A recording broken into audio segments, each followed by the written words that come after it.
آدمی ہاسپٹل میں ایڈمٹ تھا، 2 لاکھ 4 لاکھ اس کا بھرا گیا، اور اس کے بعد اس کی موت ہو جاتی ہے۔ اس میت کو گھر لایا جاتا ہے، گھر لانے کے بعد تدفین کا کام ہوتا ہے۔ تدفین میں بہت پیسہ لگتا ہے، قبر کھدوانا، کفن کا انتظام کرنا اور وغیرہ وغیرہ۔ یہ سب کوئی ایسا نہیں ہے کہ 1-2 روپے کا کام ہے، یہ بھی بہت بھاری کام ہوتا ہے، ہزاروں روپے اس میں لگ جاتے ہیں۔ 15,000 10,000 سے کم تو نہیں لگتا آج کے وقت میں۔ اب اتنا روپیہ اس نے لگایا۔ اب اس کے بعد کیا کرتا ہے وہ؟ اب اس کے بعد اس سے کہا جاتا ہے کہ آپ کو قرآن خوانی کرنا ہے۔ قرآن خوانی کرنا ہے تو پڑھنے کے لیے کون آئے گا؟ مدرسے سے بچے آئیں گے، 5,000 وہاں خرچہ کرو، 10,000 وہاں خرچہ کرو۔ پھر اس کے بعد کہا جاتا ہے کہ ابھی بریانی کھلانا ہے، صبح کو فاتحہ ہوتی ہے، اس کے بعد دن میں بریانی کرائی جاتی ہے، 500 لوگ 400 لوگ اگر ہیں تو ان کو کھانا کھلایا جاتا ہے۔ ایک تو بیچارہ بل پیمنٹ کر کے آیا ہے گھر میں، اس کے اوپر غموں کا پہاڑ ٹوٹا ہوا ہے۔ کسی کے باپ کا انتقال ہو گیا، کسی کے بھائی کا انتقال ہو گیا، کسی کی بیوی کا انتقال ہو گیا، کسی کی اولاد کا انتقال ہو گیا، کوئی کا بھی انتقال ہو گیا، غموں کا پہاڑ ہے۔ اس کے اوپر سے یہ پیسوں کا ایک سلسلہ شروع ہو جاتا ہے خرچ کرنے کا۔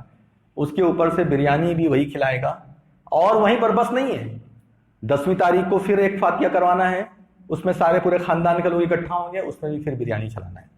وہیں پر بس نہیں ہوتا، بلکہ اور آگے پھر 40واں ایک رسم ہے، 40ویں کے روز پھر پورا خاندان اکٹھا ہوتا ہے، بلکہ اس میں بہت کثیر تعداد میں لوگوں کو بلایا جاتا ہے، بہت کثیر تعداد میں، اور ایسا نظارہ ہوتا ہے جیسا لگتا ہے کہ یا تو کسی کے یہاں شادی ہے یا تو کوئی رسم وغیرہ ہے۔ یہ ایسا ماحول عام طور پر دیکھنے کو ملتا ہے۔ وہ نہیں کرنا چاہتا، جس کے گھر میں میت ہوئی ہے نا، آپ ذرا اس کے دل سے پوچھو، وہ نہیں کرنا چاہتا، وہ کر رہا ہے مجبوری میں، کہیں اس کا سوشل بائیکاٹ نہ ہو جائے، کہیں لوگ اس کے دشمن نہ ہو جائیں، لوگ جو ہے اسے وہابی یا 24 نمبر کا لقب نہ دے دیں۔ یہ سب سوچ کر کے وہ یہ کرتا رہتا ہے۔ کتنے پیسہ لیتے ہیں ادھار، کتنے ایسے ہیں جو بیاج پر پیسہ لیتے ہیں، کھانے کے سب آتے ہیں لیکن ادھار دینے کوئی نہیں آتا۔ آج کل کہاں کوئی ادھار دیتا ہے اتنی آسانی کے ساتھ؟ آسانی کے ساتھ ادھار نہیں ملتا، بہت مشکلات کا سامنا کرنا پڑتا ہے ادھار لینے کے لیے، اور اس کے بعد جب نہیں ملتا تو لوگ سود بیاج کا راستہ اختیار کرتے ہیں، اور بہت عام ہے، بھلے آپ کو نہ پتا ہو، لیکن ممکن ہے کہ آپ کے گھر کے آس پاس کوئی بیاج میں پیسہ لے کر کے اپنا کام کر رہا ہوگا۔ یہ بعید بات نہیں ہے، آپ پتا کریں گے تو آپ کو پتا چل جائے گا۔ تو کہنے کا مطلب یہ ہے کہ یہ ساری چیزیں اس کو لگا دی جاتی ہیں، یہ ساری چیزیں اس سے منسلک کر دی جاتی ہیں، کوئی اس کا ثواب نہیں۔ یہ سب بدعات ہے، یہ سب خرافات ہے، اس کا اسلام سے کوئی لینا دینا نہیں ہے۔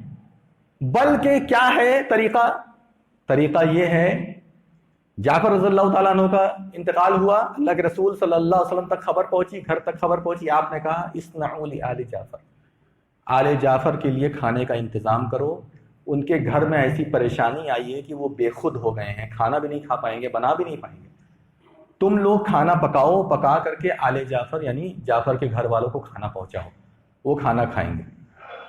آج ہمارا کیا حال ہے؟ پورا خاندان پہنچ جائے گا دفن کے بعد اس کے گھر، دعوت دی جاتی ہے۔ اس کے پہلے میں نے اس پر نشاندہی کی ہے، پھر سے سن لیجیے۔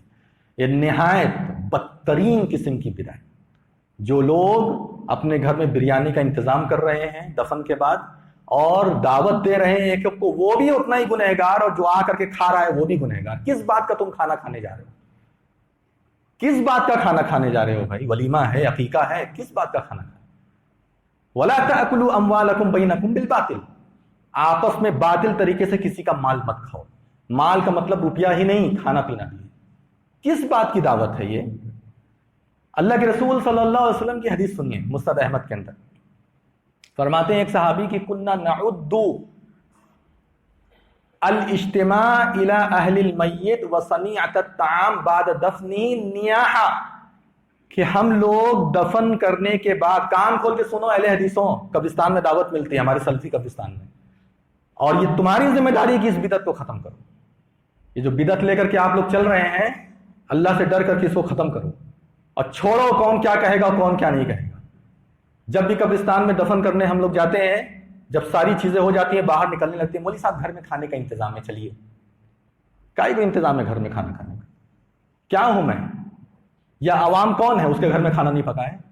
طریقہ تو یہ ہے کہ تم کھانا پکا کر کے لے کے جاؤ، اور کوئی دعوت بھی مت دینا، ورنہ اب بہت بری بات ہمارے منہ سے آپ لوگ سنیں گے۔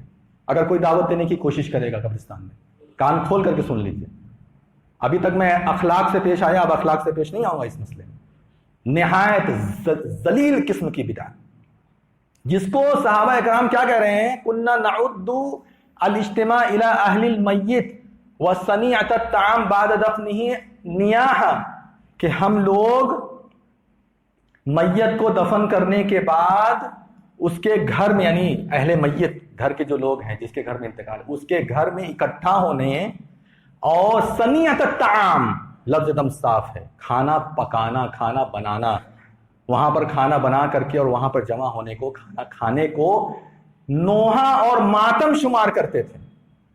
10ویں تاریخ کو لوگ ماتم کرتے ہیں تو چلاتے ہو، اہل حدیث بڑھ کے بن جاتے ہو، توحید پرست بنتے ہو کہ ماتم حرام، ماتم حرام، تم بھی تو ماتم کر رہے ہو۔ یہ کون کہہ رہا ہے ماتم؟ یہ میں تو نہیں کہہ رہا ہوں، یہ میرے الفاظ تو نہیں ہے، حدیث کے الفاظ ہیں۔ نیاحہ کننا نعدو لفظ ہے، مطلب ہم شمار کرتے تھے، اس کو مانتے تھے۔ گھر کے قریب کے لوگ ہیں بھائی، چچا کا لڑکا ہے بھائی، چچا ہے، تایا ہے، وہ سب بات الگ ہے، وہ لوگ تو اکٹھا ہوں گے، کوئی 20-25 کلومیٹر دور سے آیا ہے، کوئی 10 کلومیٹر دور سے آیا ہے، کوئی کہیں دور سے اپنے گاؤں سے آیا ہے اپنے کسی عزیز کی میت میں، وہ رہیں گے گھر میں، ان کی بات نہیں ہے، ان کے بارے میں کوئی بات نہیں ہو رہی ہے، وہ تو رہیں گے ہی۔ لیکن یہ کون سا سلسلہ ہے کہ سارے کے پورے خاندان کو دعوت دے کر کے اس کے بعد اپنے گھر میں بلاؤ؟ یہ نہایت بدترین قسم کی بدعت ہے، اس کو ماتم، اس کو نوحہ میں شمار کیا گیا ہے، نیاحہ کا لفظ استعمال کیا گیا ہے کہ یہ نیاحہ ہے، یہ ماتم ہے۔ ہر جگہ یہ ہوتا ہے، پورے آل اوور انڈیا میں آپ دیکھ لیجئے، کہیں کھانے کا انتظام ہے، کہیں مٹھائی کا انتظام ہے، کہیں پانی پینے کا انتظام ہے، ہر چیز ہے۔ بھائی جو قریبی رشتہ دار ہیں ان کو چھوڑ دو، باقی اور لوگ جو آس پاس پڑوس کے، ان کو یہ زیبا نہیں دیتا۔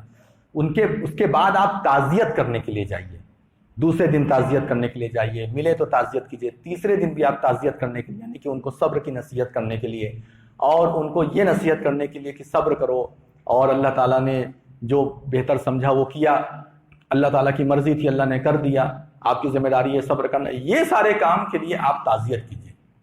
لیکن وہاں جا کر کے کھانے کا انتظام کرنا، پکارنا، بلانا، یہ ساری کی ساری چیزیں نہایت بدترین قسم کی بدعت ہے۔ آپ اور ہم اس سے بچیں، ہماری اور آپ کی ذمہ داری ہے، اور سب سے پہلے جن کو قدم اٹھانا ہے وہ ہے مالدار حضرات، وہیں سے یہ سب کام شروع ہوتا ہے۔ لہذا مالدار حضرات کو سب سے پہلے اس کام کی ضرورت ہے کہ وہ بدعت میں سب سے پہلے ایکشن لے کے، اگر کوئی کام بدعت ہے، کوئی کام غلط ہے، تو اس طرح کے کام کو مت انجام دیجیے، تو یہ کام کیجیے۔ ایک طرف بیچارہ پریشان حال، اس کو دقت، اس کا گھر کا ایک آدمی چلا گیا، وہ رو رو کر کے بے حال ہے، پتہ نہیں کہاں منہ چھپا چھپا کر کے رو رہا ہے، کتنا اس کا دل دکھ رہا ہے، اوپر سے کیسے ہم گوارا کر سکتے ہیں کہ اس کے گھر جا کر کے ہم کھانا کھائیں؟ ان چیزوں پر غور کرنے کی ضرورت ہے۔ جہاں اور لوگ بدعت کا کام کر رہے ہیں، وہی ہم لوگ بھی بدعت کا کام کہیں نہ کہیں کر رہے ہیں۔ اگر ہم واقعی اہل سنت میں سے ہیں، حدیث اور سنت کے مطابق عمل کرنے والے ہیں، تو ہمیں ہر اس کام کو چھوڑنا پڑے گا جو کام بدعت ہے، اور ہر اس کام کو کرنا پڑے گا جو کام سنت ہے۔ سنت سے اپنے آپ کو لگائیے، بدعت سے اپنے آپ کو دور رکھیے۔ اللہ تبارک و تعالی ہم تمام لوگوں کو ان باتوں پر عمل کرنے کی توفیق عطا فرمائے۔